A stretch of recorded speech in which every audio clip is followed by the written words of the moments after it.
guys! Today our journey starts from Kirishima City in Kagoshima Prefecture.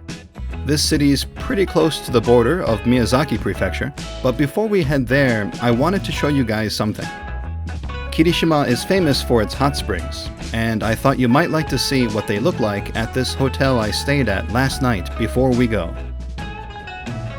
Here's the indoor bath, along with a little sauna. This setup is pretty common in hotels that have hot springs in Japan. And down here is the nice, relaxing outside bath.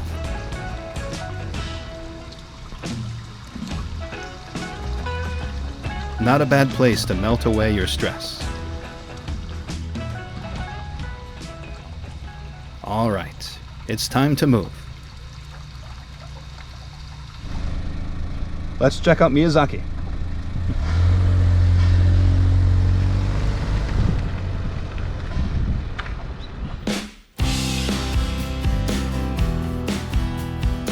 Our first stop today is a couple of hours east of here in Miyazaki Prefecture's Nichinan City.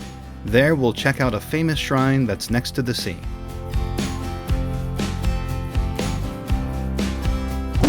What in the world?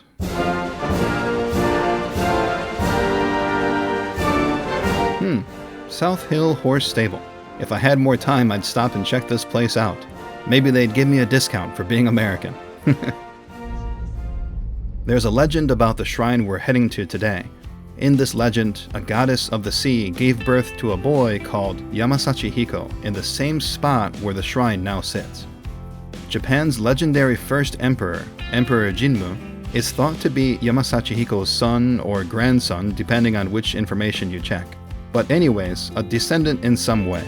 And that family lineage goes all the way down the line to the current royal family in Japan. Because of the deep mythology surrounding today's shrine, especially since it involves the royal family, it's considered to be an incredibly sacred space. And besides that, it's also a really picturesque shrine that many say is a can't miss when you're in Miyazaki. So that's why I wanted to show it to you guys today. Oh, and it's also said to be one of the top power spots in Miyazaki Prefecture. All in all, it should be an interesting place to check out.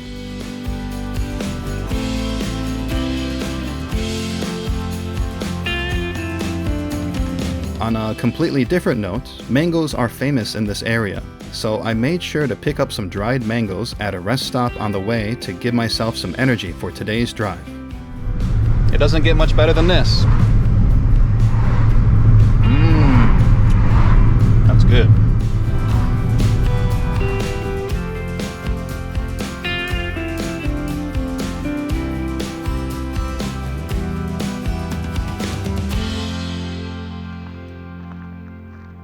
Udo Jingu Shrine's first entrance gate is called Shinmon, or God Gate.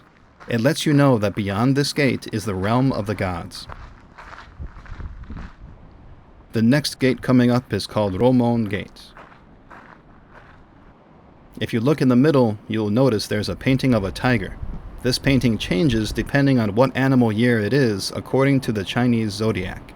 2024 is the year of the dragon, so by now they've switched this over to a dragon painting.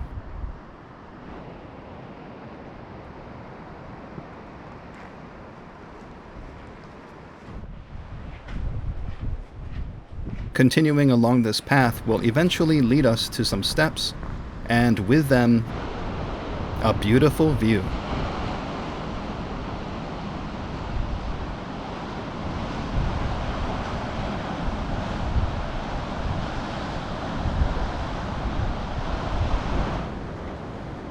Walking down these steep steps and into this cave takes us to the main shrine, or Honden.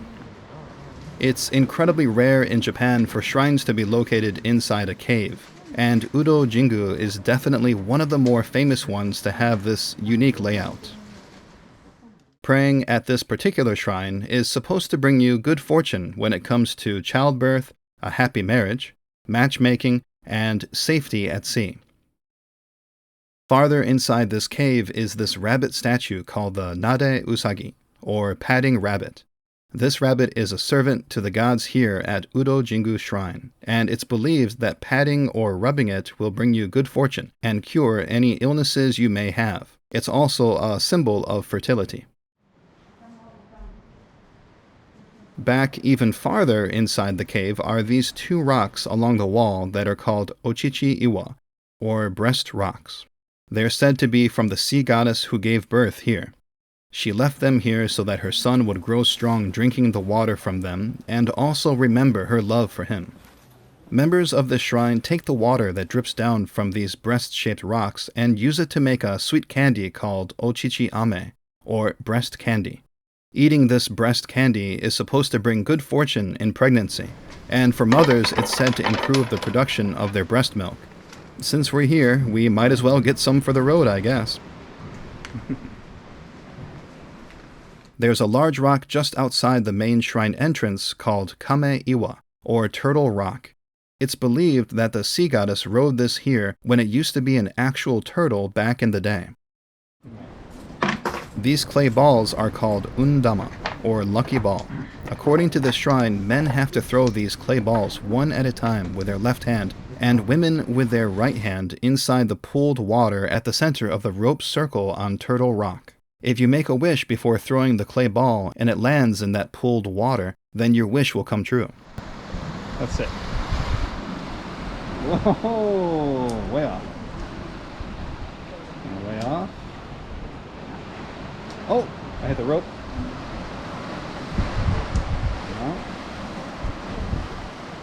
Oh, it's in. It went in, but it bounced out. If I were only left-handed, I might have had a chance. Oh well. Sadly, I struck out with my luck here today. At least I got that breast candy, and with it the energy to drive us to our next and final destination of the day. Oh, and I picked up some more of that tasty dried mango too. Man, it's good.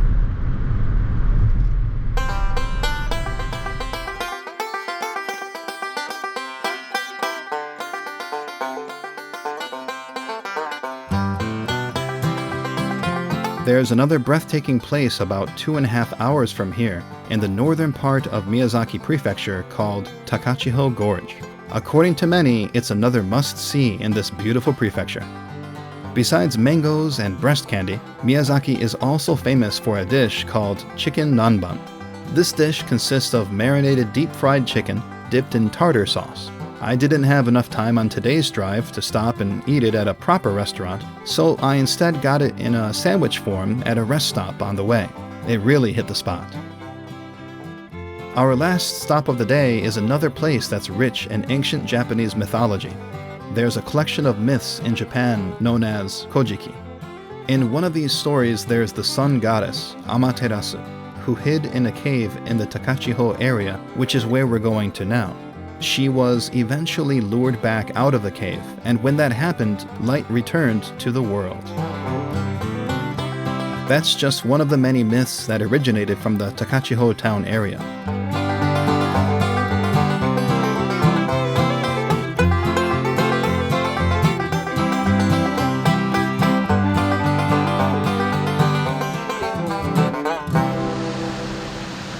We finally reached Takachiho Gorge. Talk about a view. Whew. A little over an hour north of here is Mount Aso, the same volcano that we visited in episode 2 of this mini-series. Mount Aso erupted multiple times over the years, and the lava flows from those eruptions helped form this gorge. Let's hop in a rowboat and get a closer look. Just when I thought I could relax a little bit. I'm still driving. No break for me today.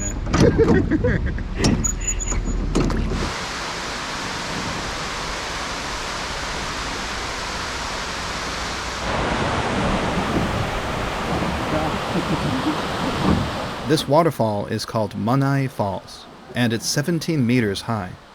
There's an ancient myth involving these falls.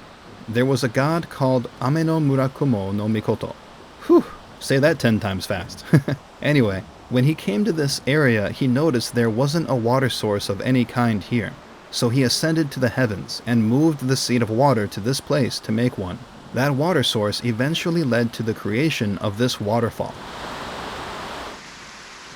As I said before, lava flows from Mount Aso helped form this gorge. Those lava flows cooled rapidly, giving these cliff walls a uniquely layered design. Some say it resembles the scales of a dragon.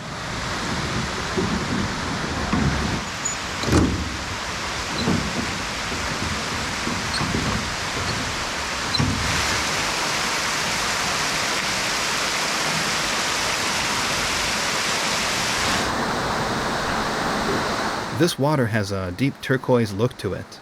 Between that and the waterfalls, this place seems like the setting of a fantasy movie.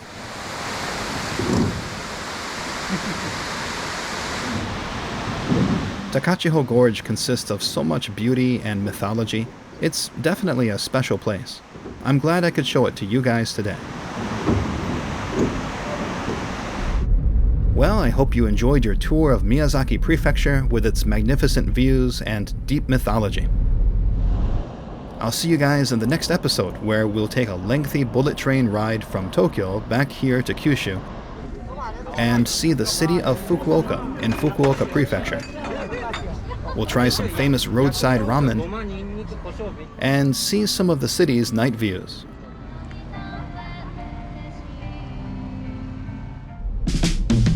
Until then, take care.